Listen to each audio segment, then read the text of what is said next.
அனைவருக்கும் என் நமஸ்காரங்கள். போன ஆடியோல 7வது ஸ்கந்தத்துல 7வது சாப்டரை பார்த்தோம். இந்த ஆடியோல 8வது சாப்டரை பார்க்கலாம். ஓம் நமோ பகவதே வாசுதேவாய. அத அஷ்டமோऽध्यायः. நாரத உவாச்ச அத தைத்யசுதாः सर्वे श्रुत्वा तद् अनुवर्णितम् जगृहुर्निरवध्यत्वात् नैव गुर्वनुशिक्षितम् अथाचार्यसुतस्तेषाम् बुद्धिम् एकान्तसंस्थिताम् आलक्ष्य भीतस्त्वरितो राज्ञ आवेदयत्यथा श्रुत्वा तद् अप्रियम् दैत्यो दुस्सहम् तनयानयम् कोपावेश चलद्गात्रः पुत्रम् हन्तुम् मनोददे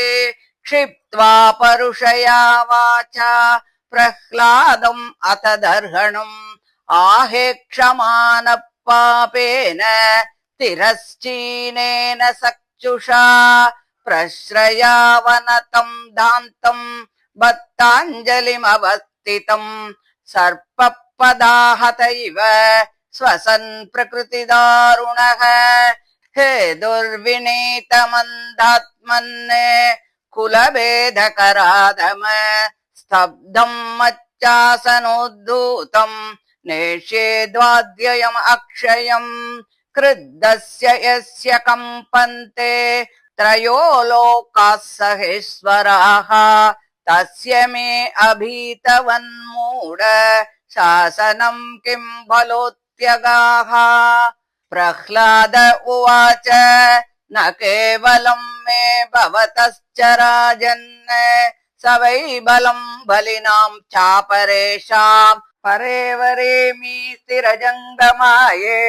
ब्रह्मादयो येन वसम् प्रणीताः स ईश्वरः काल उरुक्रमोऽसौ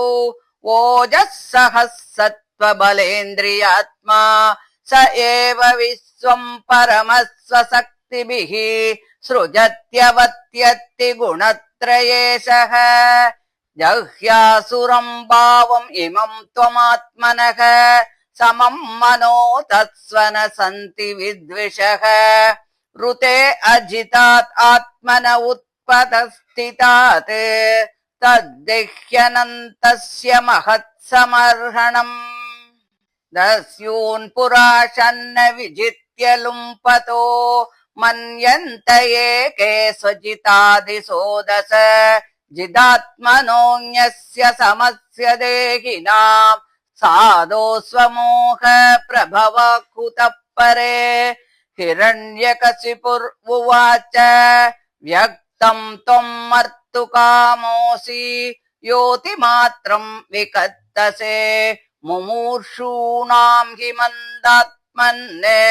ननु स्युर्विप्लवा गिरः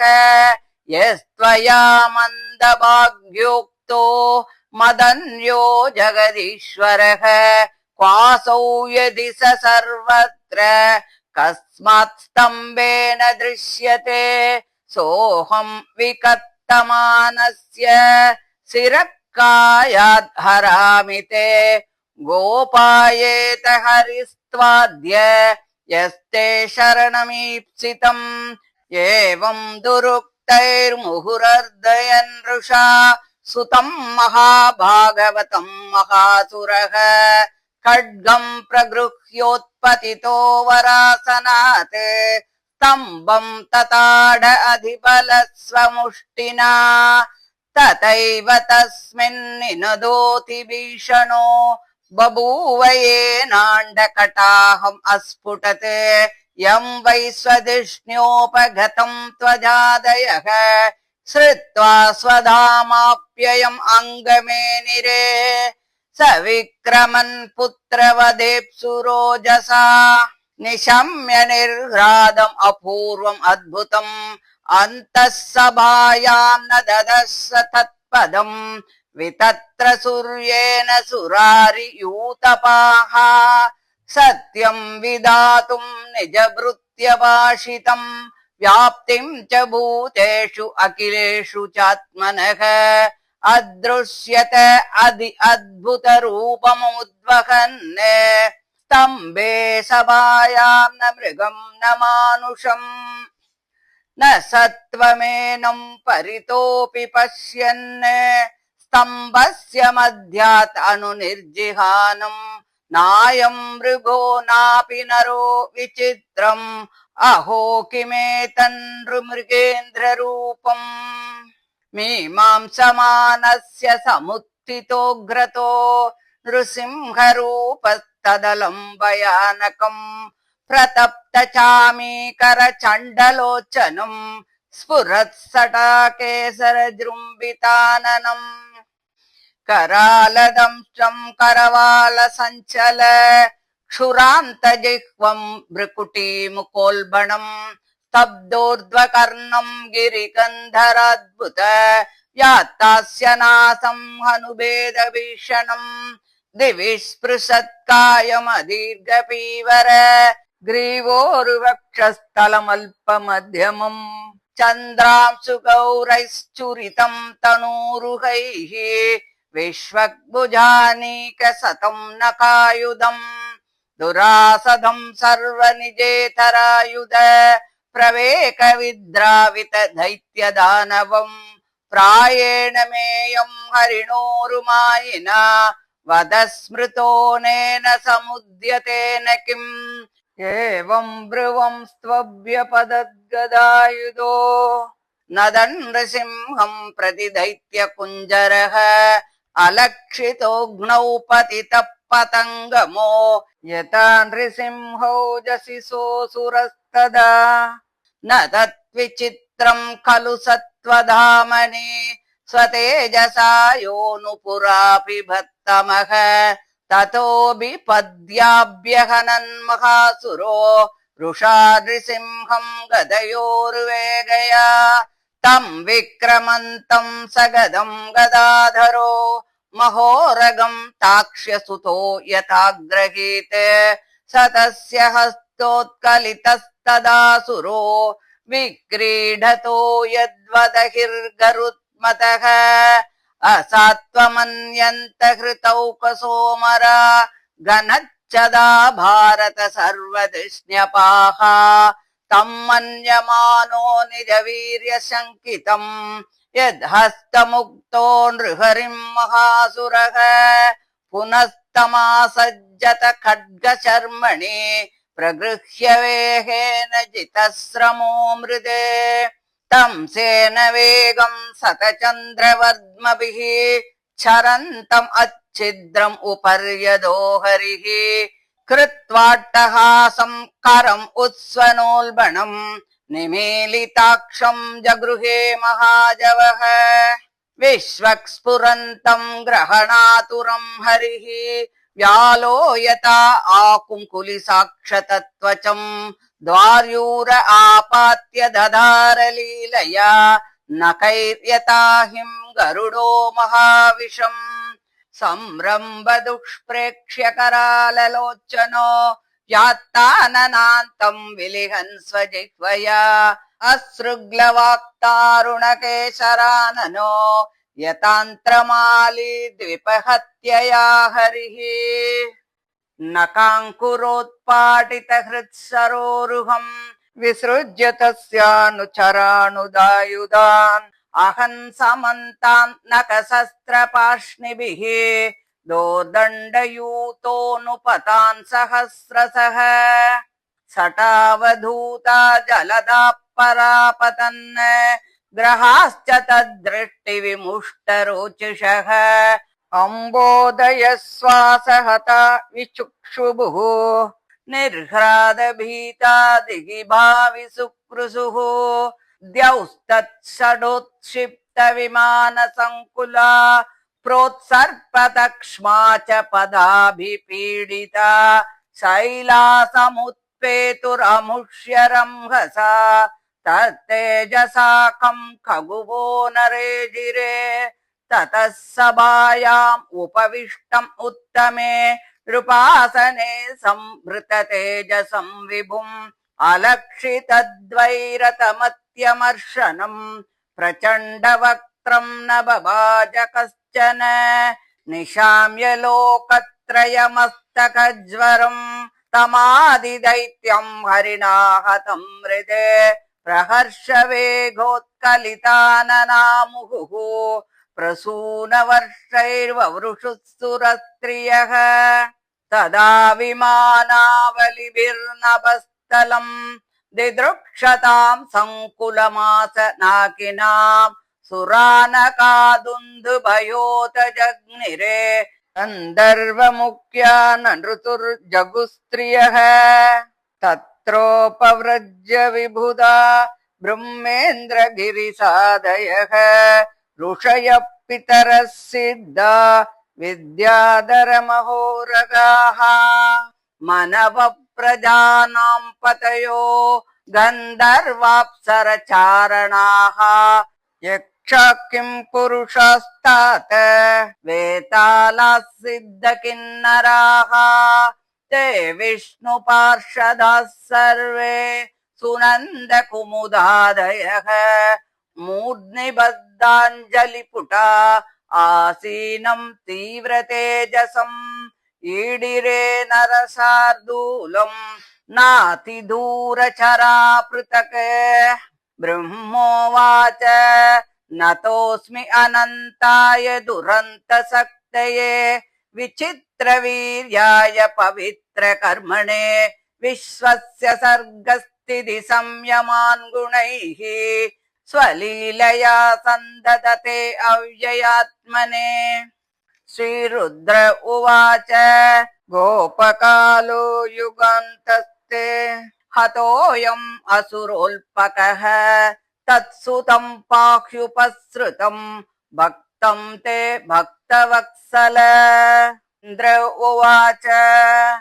प्रत्यानीता परमभवता त्रायता न स्वभागा दैत्याक्रान्तम् हृदयकमलम् स्वगृहम् प्रत्यबोधि कालग्रस्तम् कियदिदमहो नाथ शुश्रूषताम् ते मुक्तिस्तेषाम् न हि बहुमता नारसिंहा परै किम् ऋषय ऊचुः त्वम् नस्तपः परममात्त यदात्मतेजः येनेदमादि पुरुषात्मगतम् ससज्ज तद्विप्रलुप्तम् अमुनाद्य शरण्यबाल रक्षागृहीत वपुषा पुनरन्वमंस्ताः पितर ऊचुः श्राद्धानि नोदि बुभुजे प्रसभम् तनूजैः दत्तानि तीर्थसमयेऽपि अभिभत्तिलाम्बु तस्योदरान्नक विधिर्नवपाद्य आर्चते तस्मै नमो नृहरये अखिल धर्म गोप्त्रे सिद्धा ऊचुः यो नो गतिम् योग सिद्धाम् असाधुर् अहार्षीत् योग तपो बलेन नानाधर्पम् तम् नखैर्निर्ददार तस्मै तुभ्यम् प्रणतास्मो नृसिंह विद्याधरा ऊचुः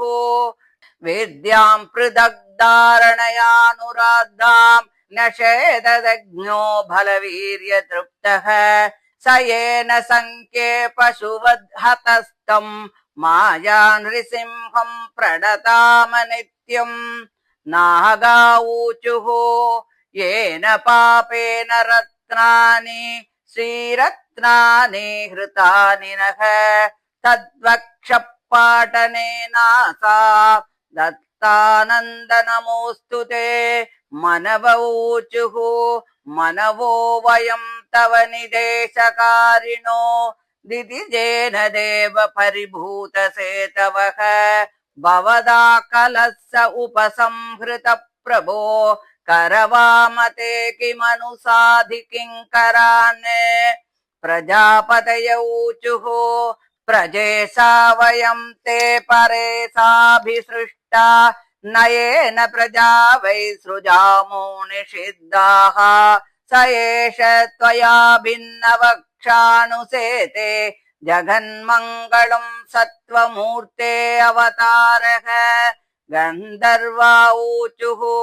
वयम् विभूते नटनाट्यगायका येनात्मसाद्वीर्यबलौजसा कृताः स एष नीतो भवता दशामि माम् किम् उत्पतस्तः कुशलाय कल्पते चारणा ऊचुः हरे तवाङ्घ्रिपङ्कजम् भवापवर्गमाश्रिताः यदेष साधु हृच्छयः त्वया सुरसमापितः यक्षावूचुः वयम् अनुचरमुख्याः कर्मभिस्ते मनोज्ञैः तैः दिदि सुतेन प्रापिता वाहकत्वम् सदु जनपरितापम् तत्कृतम् जानता ते नरहर उपनीतः पञ्चताम् पञ्चविंश किम् पुरुषा ऊचुः वयम् किम् पुरुषास्त्वम् तु महापुरुष ईश्वरः अयम् कुपुरुषो नष्टो धिक्कृतः साधुभिर्यदा वैतालिका ऊचुः सभासु सत्रेषु तवामलम् यशो गीत्वा सपर्याम् महतीम् लभामहे यस्ताम् यनैषीद्वृषमेष दुर्जनो दृष्ट्या हतस्ते भगवन् यथामयः किन्नरा ऊचुः वयमीश किन्नरगणास्तवानुगा दितिजेन विष्टिममुनानुकारिताः भवता हरे सवृजिनोपसादितो नरसिंहनाथ विभवाय नो भव विष्णुपार्षदा ऊचुः अद्यैतद्धरिनररूपम् अद्भुतम् ते दृष्टम् नः शरणद सर्वलोकशर्म सोऽयम् ते विधिकरैष विप्रशब्दः तस्येदम् निधनम् अनुग्रहाय विद्मः इति श्रीमद्भागवते महापुराणे पारमहंस्यां संहितायां सप्तमस्कन्धे प्रह्लादानुचरिते दैत्यराजवधे नृसिंहस्तवो नामाष्टमोऽध्यायः। श्रीहरये नमः श्रीहरये नमः श्रीहरये नमः। गोपिका जीवनस्मरणं गोविन्द गोविन्द।